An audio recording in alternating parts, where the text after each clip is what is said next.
Bismillahirrahmanirrahim. Assalamualaikum warahmatullahi wabarakatuh.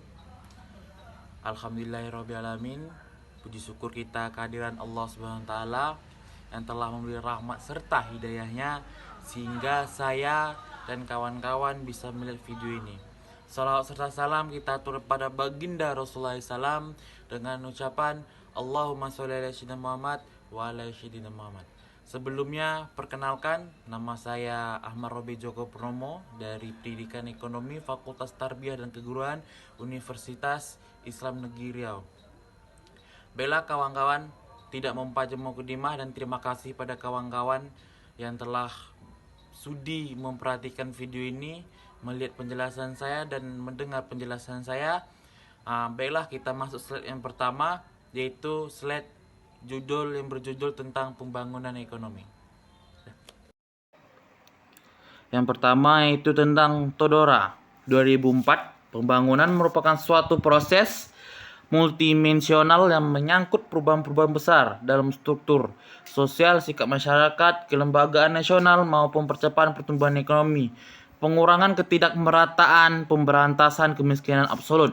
Yang di sini suatu pengertian yang kita dimaksudkan yaitu pembangunan merupakan salah satu multinasional yang menyangkut suatu elemen dalam masyarakat untuk mengembangkan pemberantasan kemiskinan yang tidak merata. Itu salah satu poin. Kita lanjut slide yang kedua. Ini ada foto-foto pembangunan yang ada di Indonesia, ada juga foto-foto pendidikan yang ada di Indonesia. Kita masuk slide yang kedua. Skirno 2007. Ini satu pengertian juga, pembangunan ekonomi adalah suatu proses penyebab pendapatan per kapita penduduk suatu negara meningkatkan secara berkelanjutan dalam jangka panjang. Ini salah satu pengertian 2007 dan 2004 sesuai dengan dasar, yaitu tidak jauh berbeda. Karena apa? Karena di sini proses penyebab pendapatan per kapita penduduk suatu negara meningkatkan berkelanjutan dalam jangka panjang, yaitu dalam pembangunan ekonomi, yaitu tujuan utamanya ialah mensejahterakan rakyat dalam keadaan merata, dan keadaan yang tidak merata kita ratakan dengan suatu hal pekerjaan agar masyarakat dan rakyat di Indonesia kehidupan sejahtera.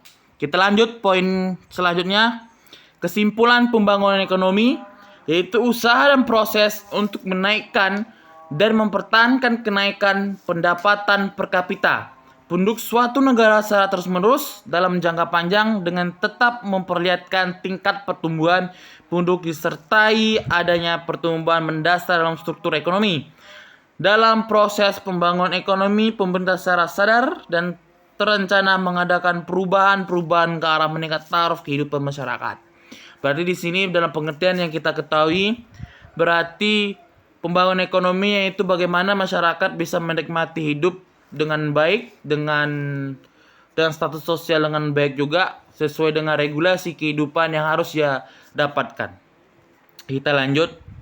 Ini ada kurva, yaitu tujuan pembangunan ekonomi. Poin yang pertama itu meningkatkan ketersediaan serta perluasan distribusi berbagai macam barang, kebutuhan pokok hidup seperti pangan, sandang, papan, kesehatan, pendidikan, dan keamanan. Itu poin yang pertama, mungkin cukup jelas, mungkin tidak terlalu saya jelaskan panjang, karena ketersediaan distribusi yang kita ketahui di Indonesia ini cukup minim. Karena apa? Karena di Indonesia sendiri masih negara berkembang cukup jauh dikatakan sempurna untuk menuju negara maju. Karena apa? Yang di sini pendidikan yang kita ketahui juga di Indonesia cukup banyak sekali di desa-desa, di daerah-daerah yang tidak terjamah oleh pemerintah, dan siswa-siswa masyarakat dan anak-anak dan kawan-kawan di sana tidak mendapatkan fasilitas yang mumpuni yang seharusnya mereka dapatkan. Keamanan sekarang, contoh di Papua sekarang, di Kalimantan, banyak sekali kawan-kawan di sana dijajah oleh kelompok-kelompok oknum yang ingin memerdekakan daerahnya dari Indonesia. Dalam kata kasarnya itu ingin pisah dari Indonesia. kesehatan. Dan banyak juga setiap daerah, setiap desa, setiap pulau-pulau, apalagi pulau-pulau yang cukup jauh dari kejangkauan dari kota, itu kesehatan dalam puskesmasnya, dalam suatu hal itu tidak menggunakan kesehatan yang baik atau yang memang standar kesehatan. Dan orang-orang yang pikirannya agak agak keduluan atau ke zaman-zaman orang tua dulu kita, nenek moyang kita, primitif sih istilahnya. Banyak sekali orang-orang itu masih menggunakan istilah dukun. Dukun anak, dukun segala macam itu masih menggunakan. Nah, itu salah satu kekurangan kita di Indonesia. Banyak sekali kekurangan-kekurangan di Indonesia, contohnya seperti ya pangan, sandang yang banyak sekali orang tidak mendapatkan pakaian yang layak. Kayak orang-orang yang mohon maaf tinggal di jalan, seperti pangan, orang-orang yang tinggal di jalan tidak mendapatkan konsumsi yang memang seharusnya mereka dapat. Gitu. Kalau ada pun bantuan dari pemerintah kayak bank dan lain-lainnya itu pastikan tidak seberapa untuk mereka melakukan kelanjutan hidupnya. Apalagi di Indonesia sendiri, anak-anak yang kita lihat, kawan-kawan kita lihat, dari hal yang kecil sampai hal yang besar banyak sekali melakukan kejenjangan sosial terhadap kawan-kawan yang kelas-kelas bawah. Yaitu yang pertama, yang kedua, meningkatkan standar hidup yang meliputi peningkatan pendapatan, penambahan penyediaan lapangan kerja, perbaikan kualitas pendidikan, serta meningkatkan perhatian atas nilai-nilai kultural dan kemanusiaan sehingga selain secara material meningkatkan kesejahteraan masyarakat juga menumbuhkan jati diri sebagai pribadi dan bangsa. Pembangunan ekonomi tidak hanya meningkatkan bagaimana kita hidup hedon, menjadi bagaimana kita hidup sebagai rakyat borjuis, tidak hanya itu, dan juga kita bagaimana meningkatkan kultur dan budaya kita, akhlak kita terhadap sesama sosial, terhadap semua makhluk-makhluk hidup. Dan meningkatkan kesejahteraan rakyat sesuai dengan poin yang pertama, juga menumbuhkan jati diri kita sebagai anak bangsa. Yaitu bagaimana kita sebagai oknum bangsa, sebagai masa depan bangsa yang akan menciptakan bangsa ini, negara ini menjadi lebih baik.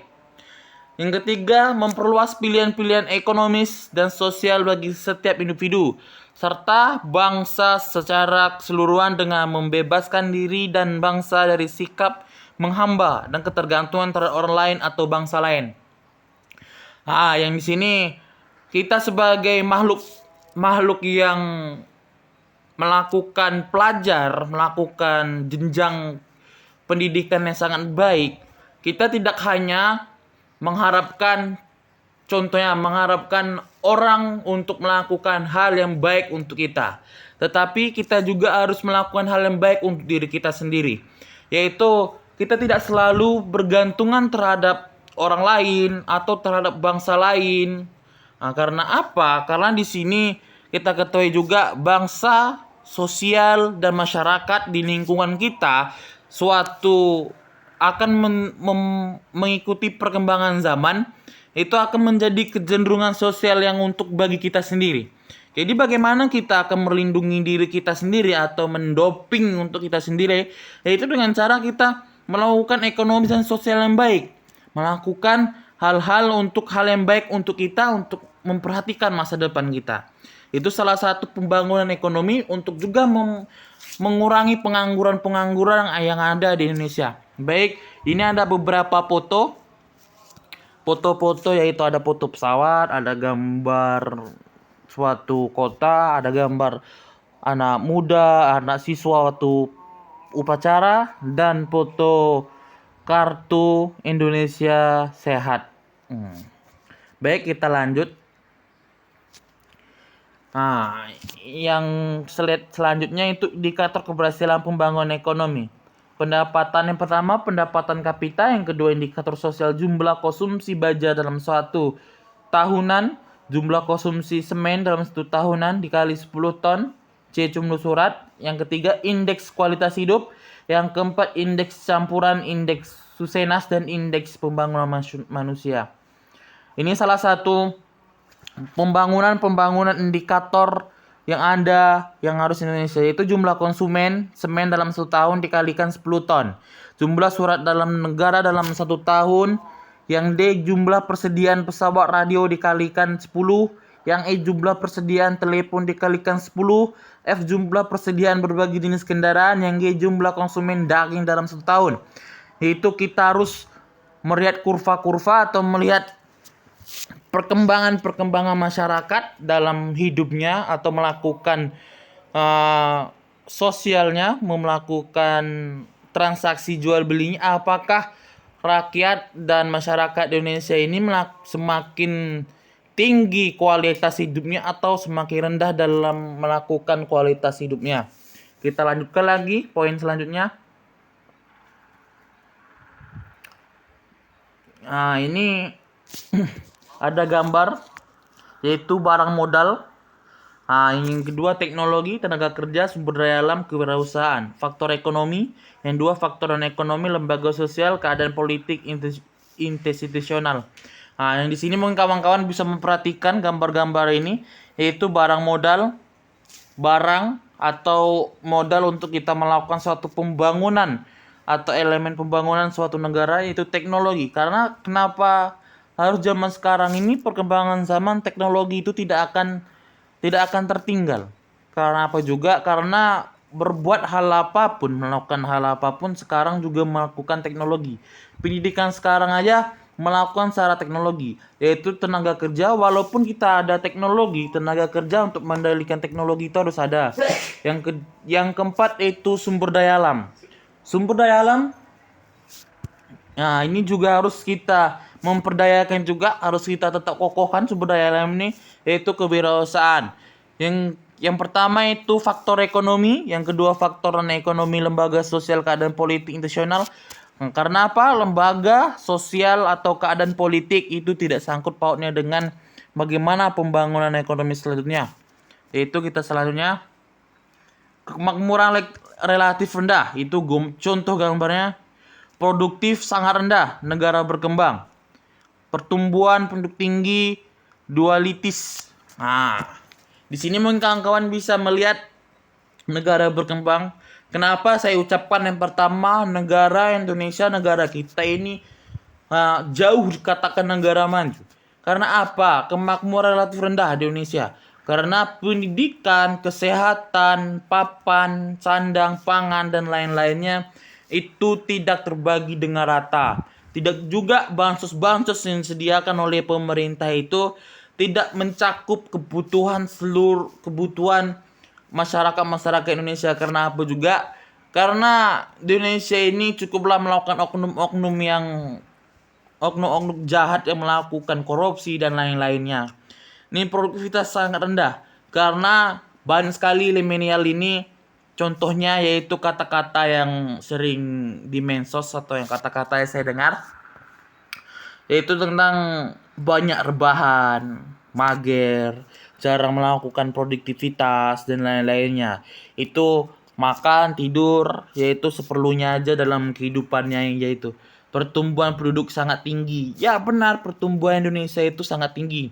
Karena juga pertumbuhan Indonesia itu dikali-kalikan. Dalam keluarga itu bisa mempunyai anak hingga 4, 5, 6 bahkan sampai 8, 10 gitu.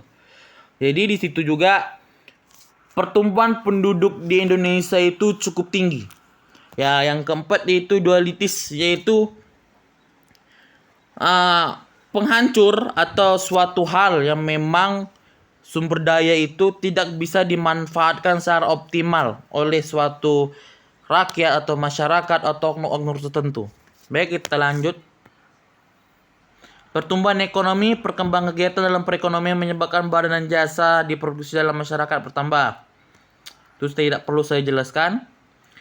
Yang kedua, ini ada beberapa rumus. Mungkin kawan-kawan yang melihat video ini bisa memahami rumus-rumus tersebut. Ini ada kurvanya juga, kurva pertumbuhan ekonomi setiap tahunnya dari tahun 95 hingga tahun 2008. Baik, ini rumusnya juga. Pengukuran pertumbuhan ekonomi, jika laju pertumbuhan ekonomi dihitung hanya untuk saya prode dengan dapat itu berdasarkan rumus keterangan.